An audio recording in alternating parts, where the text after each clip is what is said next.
No.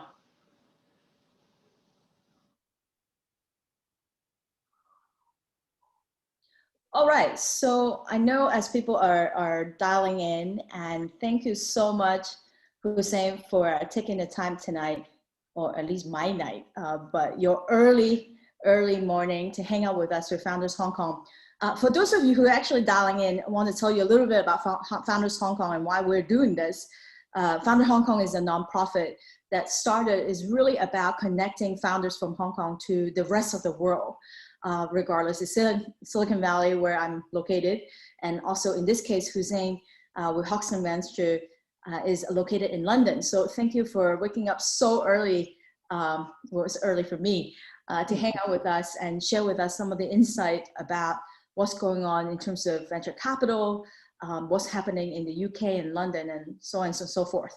So without further ado, what I'm going to do as everyone dialing in, I'm actually recording this particular session, not on Facebook or anything, but I'm going to record this with a very specific format with 28 questions.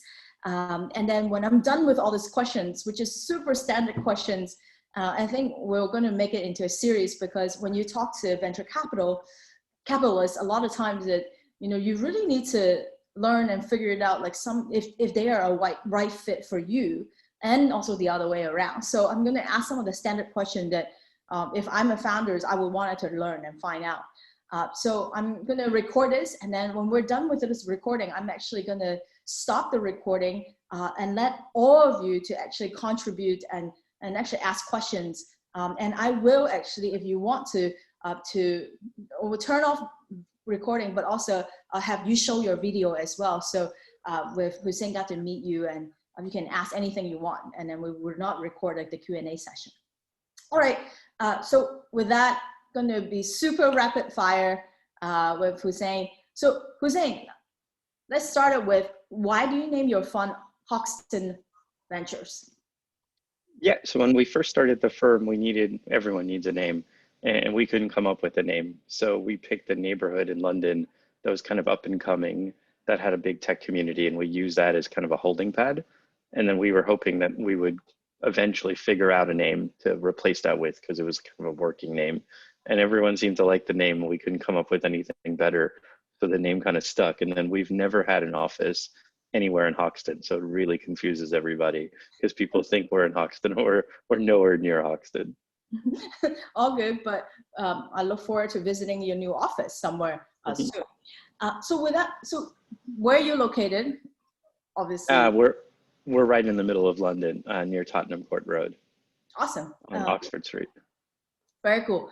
So what part of the world do you actually concentrate your invest in? Yeah, we say we're everywhere on this side of Europe. And so we don't really make the distinction on the borders of Europe. So everything from kind of Russia and Ukraine all the way up to kind of Portugal and the UK. We say jokingly, every country that sings in Eurovision, and then Switzerland, because Switzerland doesn't sing in Eurovision, kind of counts as Europe to us. Okay, got it. Is there a particular stage you focus on? Yeah, we do seed and pre-seed, and then sometimes Series A. So we kind of write checks between 1 to 5 million. So above 5 million starts getting hard for us. Got it. And then what sectors or industry do you focus on? We're software centric, but we're pretty open-minded about what sectors. So we mostly invest in the sectors of tomorrow versus the sectors of today. So we don't know what they're going to be when we invest in them. But we've done everything from marketplace to enterprise to consumer to deep tech to med tech, where there's a software element to the med tech. Got it. So is there any sectors or industry you do not invest in? Yeah, we probably wouldn't do like drug discovery or life sciences, or and we're happy with deep science when it comes to software, but not deep science when it comes to biology and chemistry. Got it. How big is your fund? Our last fund was 100 and our first fund was 40. Got it. And then you mentioned that earlier. So your average size of each investment is anywhere from like 1 to 5. And then once in a while, we'll do sub-million as kind of pre-seed investments. Okay. And then how many deals do you do per year? It depends. We normally say 4 to 6, but the last couple of years we've been closer to kind of 8 to 10, including probably this year, despite the pandemic. Okay. Do you prefer to lead or follow? We prefer leading, but we have no problems co-leading with other people.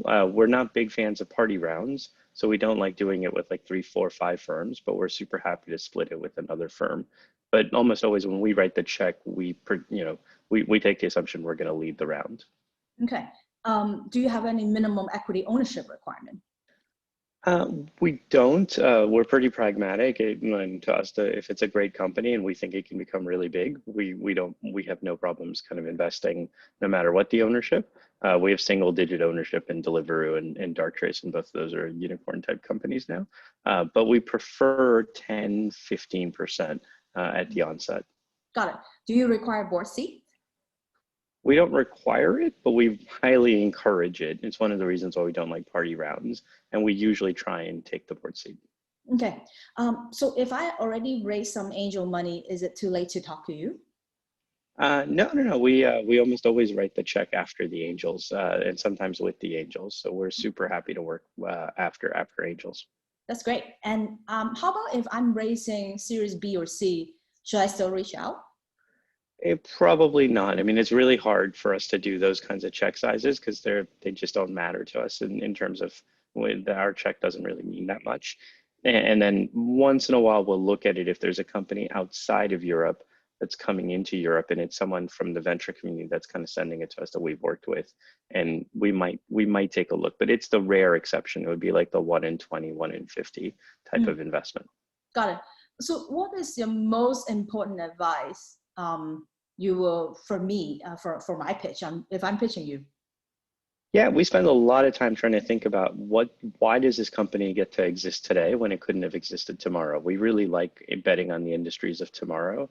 And we think companies that could have been built like last year or the year before probably would have been built. So we don't necessarily expect anyone to have this like as a slide, but most of our questions are going to be around what's changed that allows you to make the business work today where it couldn't have worked before. And then if we would have say one thing that you look for in a founder, what would that be? The ability to hire really well, more than anything else. We find that the best founders are very mission driven and then they are able to attract really great people around them. In our mind, you can't build a company without two things, which is you need the idea, obviously, but then you need people and money. And we can solve for the money, but we can't really solve for the people. So we look for the founder to be able to solve for the people. Okay. How would you describe your investment process? It's pretty lightweight. I mean, there are only two of us on the deal team, so we're a really small firm. So it's basically a bunch of meetings, kind of no different than kind of coffee meetings because it's pretty informal. And then when we know, and then when we don't know, it takes a long time for us to kind of figure out if we should know. So it can be really short. We've done term sheets in like 24, 48 hours, and it can be like a 6-month type of us learning about the space in order to get confident enough to be able to write the check. Yep. And then, so what is your own experience getting to this point? What did you do before? Yeah, so I worked at another venture fund for a number of years, so that's how I got to learn all about venture. And then before that, I was in the Bay Area, and I was mostly building companies. And for a little bit, I worked at a big company, which is Microsoft.